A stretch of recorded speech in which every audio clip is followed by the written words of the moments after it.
get up and get out. Get rid of that frown that's been dragging you down and get up in the air. Just pretend that you can fly. You'll never know if you can till you try. Hi, and welcome to Cannabis Helps Dementia. I'm Chela. I'm Dave. And right up front, we'd like to say that we're not doctors or medical professionals, and nothing you hear in this podcast should be considered medical advice. Right. We're not experts, but throughout this podcast series, you'll hear from doctors, nurses, research scientists, administrators, other caregivers, and people living with dementia about how cannabis helps. Like it did for our family. That's right. After my mom was diagnosed with dementia, we were thrust into family caregiving and became fierce advocates for people living with dementia, which is how we met Gary and Becky Beal, who lived with dementia for many years before getting relief with cannabis medicine. We met Gary and learned about his wife, Becky, at an exciting medical cannabis conference in Northern California. It was produced by a franchisee of a well-known national caregiving chain and a big hospital in the area. I was thrilled to know that these organizations were bold enough to host the symposium. So off we went. This symposium was a big deal because cannabis is still on the Controlled Substances Act, Schedule 1 of drugs. Which means that cannabis is still federally illegal and cannot be used at any facility that gets federal funds like Medicare reimbursements without threatening the licensing of those facilities. 70 years of prohibitionist propaganda has really warped people's beliefs about plant medicine. And federal laws make it so that most doctors and federally funded institutions won't even talk about CBD, the non-intoxicating component of cannabis that seems to be everywhere. There's a remarkable residential care facility in Santa Rosa that is on the leading edge of helping people living with dementia, and even they don't like talking about plant medicine publicly. They've been legally but quietly using cannabis medicine with their residents for 15 years. Let's get into our time with Gary, talking about his family's experience and how cannabis helped Becky's journey with dementia. My wife, Becky, has been at a memory care institution here in Santa Rosa for 3 years. And just prior to, when she was put into the institution, she had had Alzheimer's for about 5 years. And the event that put her there is that she had some sort of a psychotic break. That's sort of my layman's description.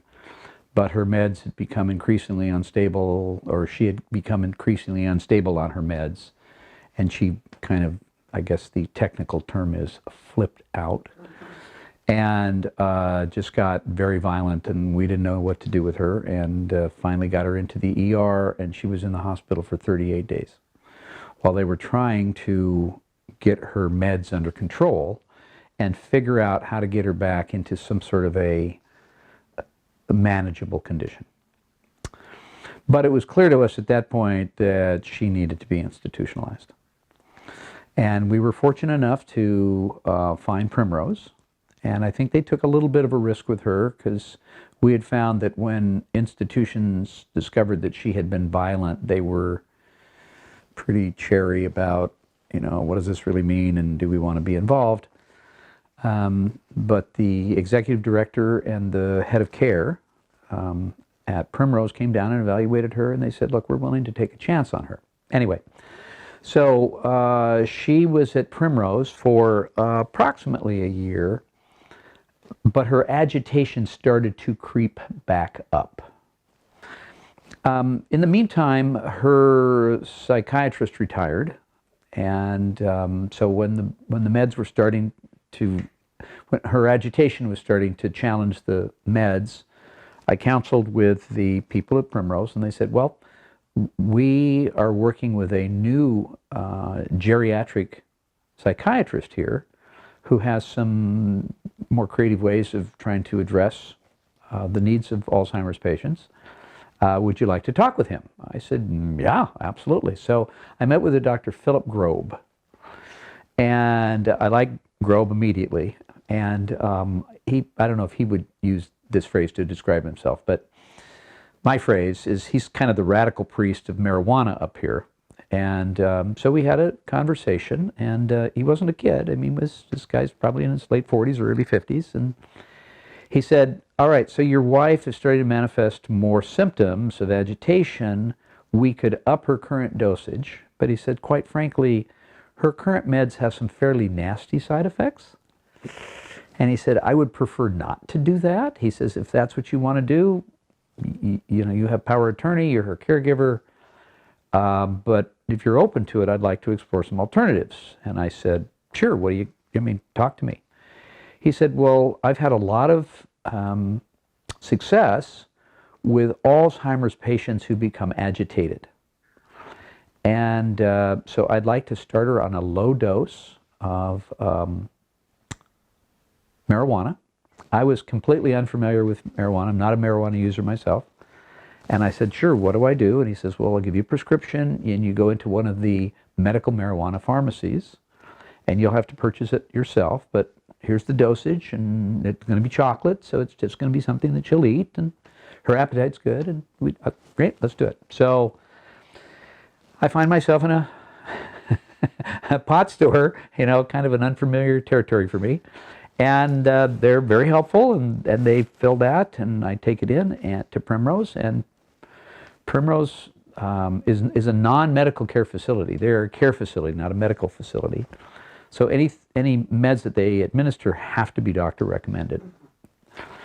And so she started taking marijuana on a daily basis, and immediately her agitation came down. Immediately. I was probably in a day or two. But she didn't kind of bliss out. It wasn't like I lost her. Well, that's a more complicated story. But in terms of her just sort of deadening, she didn't deaden. The degree of personality that she had, she still kept, but the agitation got stripped away. And so she has been taking a daily dose of marijuana for about the last 2 years. And I've been quite pleased with the fact that her appetite stays really good. In the first year of her being at the facility, she lost about 40 pounds. But she had put on 40 pounds because she had been on Prozac. She'd always been very slender her whole life. And there's probably a variety of reasons why she had the weight issues, but she had ballooned up to about 160, and she came down to about 120 in that first year. And then has been very, very stable ever since. And her Alzheimer's has basically been flat. Now, to be frank, early on, early on, it became apparent that she was different than most of the people in the facility. And I had noticed that, but what do I know about Alzheimer's? But partway through her first year, the care director, who was also a nurse, that's incidental to his job, but he's a nurse, he said, you know, we really don't think she has Alzheimer's. Really? This is brand new to me, because she had been diagnosed at the UC Med Center, but she was diagnosed at 55, and they said that's more common with FTD. So that was the first thing. Second thing is that a lot of Alzheimer's sufferers keep their social skills. My experience was a lot of people in the facility there, they'll chat you up and they'll come see how you're doing, what's happening, what's going on, and it's only after a while you notice that they're repeating themselves or asking questions or asking when the car is going to arrive and what car are we talking about here. But their social skills are pretty good. Anyhow, with FTD, their affective skills tend to slip away. And Becky, who's master's educated, corporate trainer and consultant, really good social skills, got pretty flat pretty fast. Okay, this was before the marijuana. So that was the second symptom, that they tend to lose their affective interaction. Then the third symptom is that they develop a funny gait. And to use the technical term, they kind of walk like zombies. Okay? And I had noticed that she walked with this really wide stance, kind of a herky-jerky kind of. Well, all of those are more consonant with the diagnosis of FTD. Right. And so they said, you know, you never know without an autopsy, but we're we're pretty sure that she does not have Alzheimer's. We're pretty sure she has FTD. And of course, FTD is similar to Alzheimer's in that you lose your memory, there's no treatment, and everybody dies. Yeah. So for the last year and a half, she's been very stable, basically no change in her presenting symptoms. Now,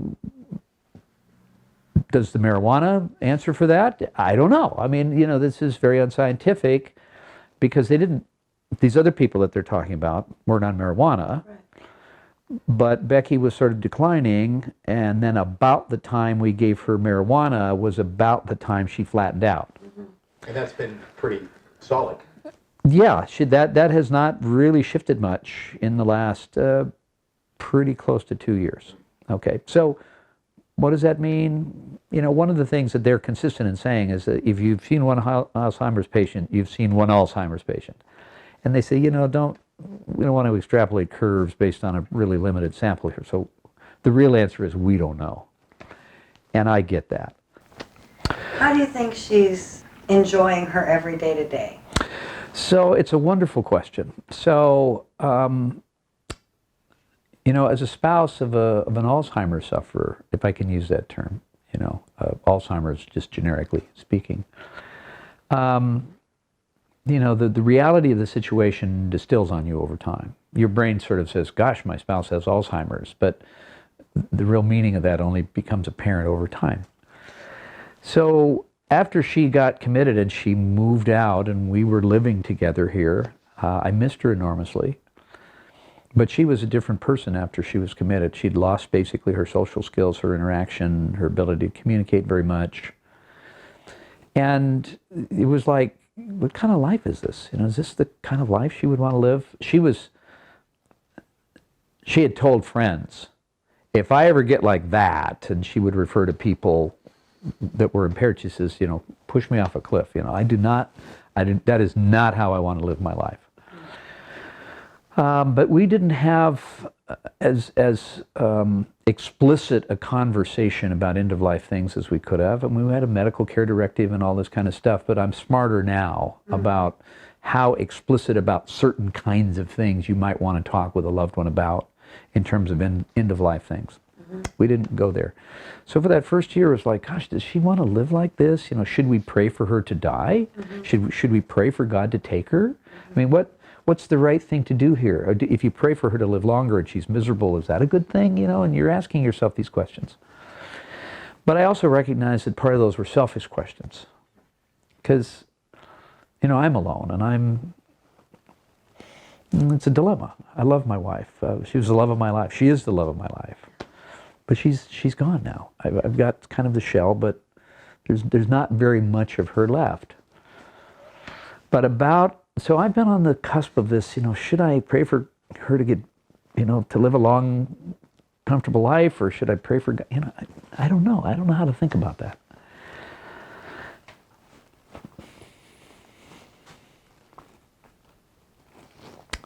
But one day, I don't know, maybe a year ago, maybe a year and a half ago, and by this time she had got to the place where she basically didn't speak. There's basically no verbal communication. About half the time she seemed to recognize me, but maybe half the time, blank stare, I looked at her as though she were a child with severe Down syndrome that was living a healthy life. You wouldn't pray for that child to die. You would say, look, this is what this person has. Is their life miserable? And her life was not miserable. She could be smiley, she could be happy. Again, I'm going to get around to talking about the music here in a little bit. But even when she's not having a good time, she doesn't look like she's having a bad time. As a sidebar, she was known as sickly our whole marriage. She had a migraine every day. Migraines are the worst. She had irritable bowel that was with her most of the time. she had fibromyalgia, so her frame was always hurting her. And then she had a whole host of other things. She had a gallbladder out, and she'd have eye erosion, and just a lot of things that troubled her. And she was in pain all the time. She went into Alzheimer's, and then she went into Primrose, and then she lost her mind, if I can use that frank language, and all of her psychosomatic ailments went away. As far The time that she onboarded on cannabis? no, it was before that. It was before that. It But was when a dramatic brain change happened. it was when the dramatic brain change happened. Yeah. And as far as we can tell, she is in no pain. And she had not been in no pain for 40 years. The illnesses that Becky suffered from before all are related to endocannabinoid tone deficiency.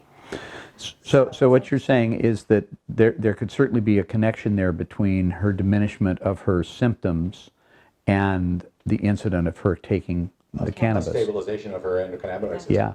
So the fact that she is living a pain-free life, that she's ambulatory, the Primrose staff are really wonderful. They really go at the residents' pace. There's lots of affection there, lots of support, lots of going at their speed. They're not regimenting them. They're trying to let these people sort of be who they are in whatever pace they need, and they have to give them some structure. But pretty much they go at her speed.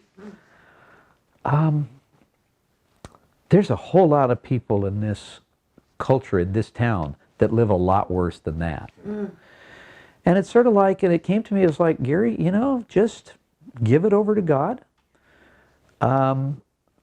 However long she's going to live, that's how long she's going to live. And her life is not a bad life. Maybe not the life she would have chosen. Maybe if she had the choice, she would not choose to live that life. But me standing out and looking at her, I now look at her as an adult child with Down syndrome who lives a kind of a kindly, mellow, right-paced, loving environment, comfortable life. Could be worse. It could be a whole lot worse, a whole lot worse. So she was into music her whole life, and music just immersed her. All right, so now fast forward to Alzheimer's. So I can almost always get a rise out of her with some music. And sometimes she'll clap, sometimes she'll try to sing along, sometimes she'll just smile, and sometimes she'll get it for a little bit and then she'll kind of wind down and just sort of be flat. For about the first year and a half, and she had now pretty much lost her ability to speak, she kept perfect time. She'd move to the music and in perfect time to the music, even though she couldn't talk. Rhythm stays. So I think that music is kind of the high point of her life, and she's still responsive. It still gives her joy. I watch the pleasure that it brings her, and it says, there's somebody really in there who's appreciating something here that we maybe can't really apprehend, but it's real enough because you can see it here. I'd love to hear the difference from before she started using cannabis medicine, even at Primrose, to after she started using cannabis medicine. And also, if it's been able to replace, I mean, is that basically all she's on now, or is It's a combination. Yeah. So maybe Well, so the strict answer is, when there's no problem, I leave well enough alone. And in the 2 years that she's been on the marijuana, there's been no problem. So I haven't drilled down or dug in or, are you playing with her other meds or anything else? Because she was in this really tough place, and then we got her into Primrose, and we got her on the hard meds, and that was starting to fade away, and then we got on the marijuana, and it's been great since then. And so I can't answer your question very well, because That was pretty good. it's like Don't rock the boat. Don't rock the boat. Yeah, that's exactly it. It's like, this is really working well. And the doc says you're saving her all kinds of side effects or potential damage to, and I think he referenced liver and some other things that kind of like, the more of these meds you use, the more you're likely to have some complications here. They have black box warnings on them that are specifically not indicated for older people living with dementia. Yeah. Because it causes sudden death. Yeah. So it's like, I all I can say is we started her on marijuana 2 years ago, and she's been enormously stable for 2 years. How much of that's marijuana? How much of that is because she's kind of an odd profile with this FTD? How much of it is she's at a phase that she's going to go out of? I don't know. But your sense is maybe it might be mitigating some of the other drugs based on what they're telling you. That's right. Yeah, they have said, you really don't want to go there if you don't have to. And so we've not gone there because we didn't have to, and this works just fine. And that's all the more subtlety I can sort of produce. Have you spoken to your friends at church about medical cannabis? Yeah, it's so I come from a pretty conservative religious tradition, and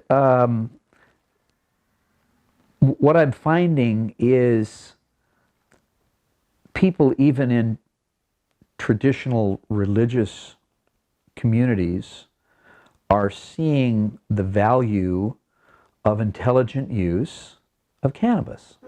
Do they know that your wife uses medical cannabis? We've been absolutely frank with everybody. We've not so 2 thoughts. Okay, so I'd been watching my wife's memory problems for, I don't know, at least 18 months, maybe 2 years. And we took her to see a neurologist, and he said, look, you're on these heavy meds for your migraines, at Fiorinol and Fioricet. And he said, I got to get you off that before we can tell whether that's what's causing your memory issues or not. So it was 6 really pretty hard months weaning her off Fiorinol and Fioricet. Then went back for another test, and the memory issues were pretty much still there. And that's when we got set up to go see UC Med's, Bruce Miller at UC Med Center and so on. Anyway, so we went and we got diagnosed, and the diagnosis was Alzheimer's, and Becky was devastated. She says, I didn't see this coming.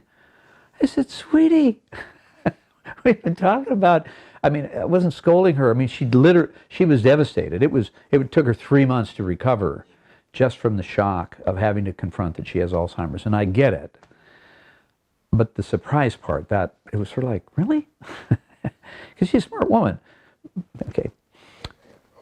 She forgot that she forgot. Yeah, right. She forgot that she kept forgetting.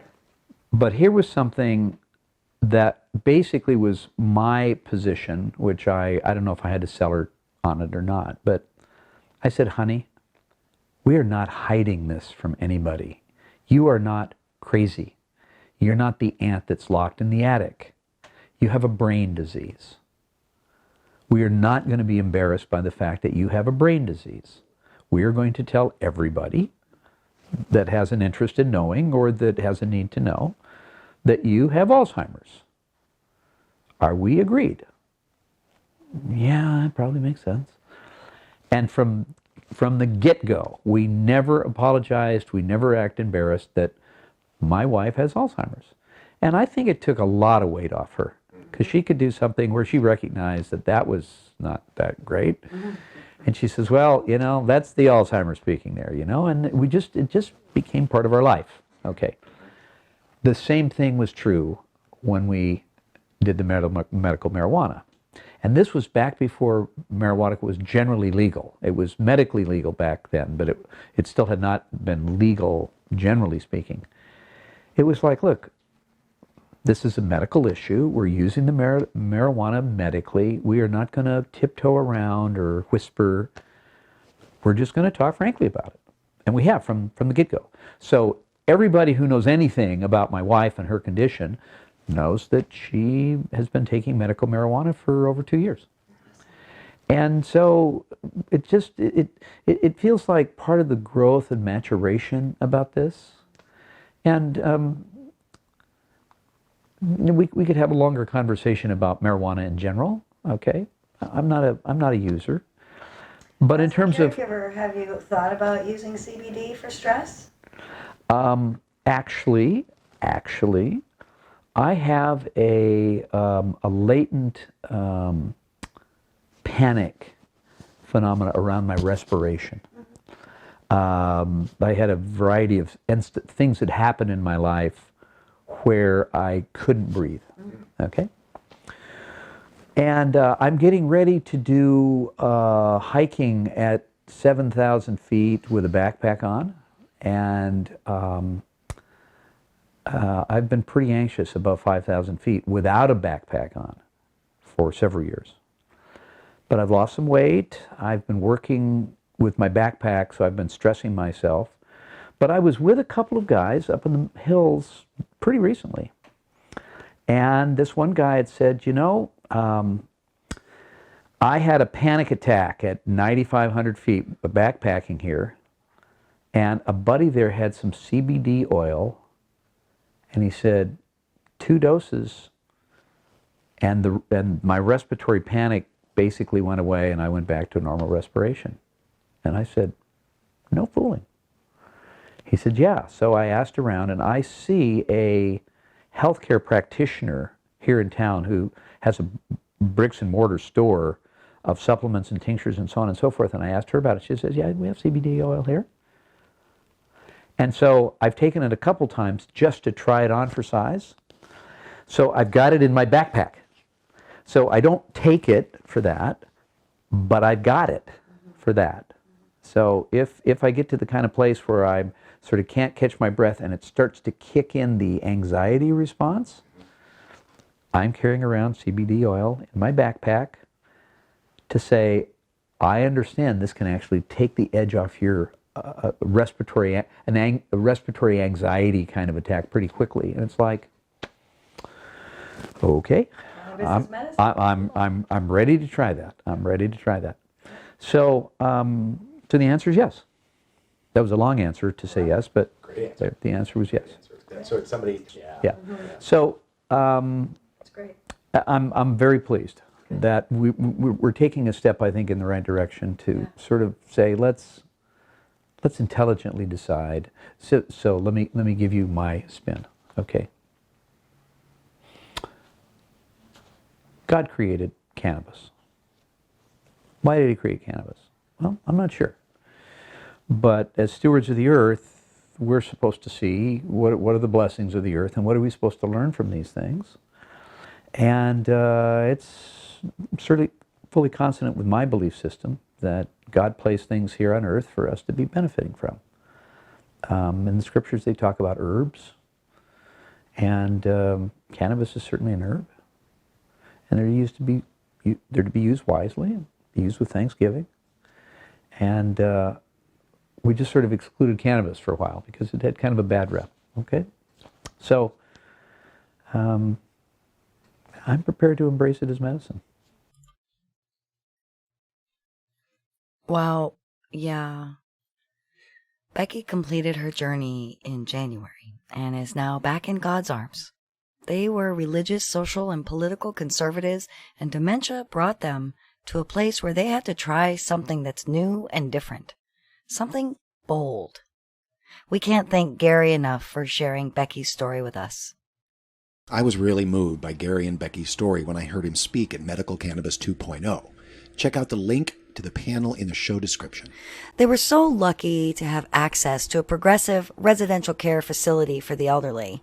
Primrose is an extraordinary facility in Santa Rosa, California that is family-owned and operated.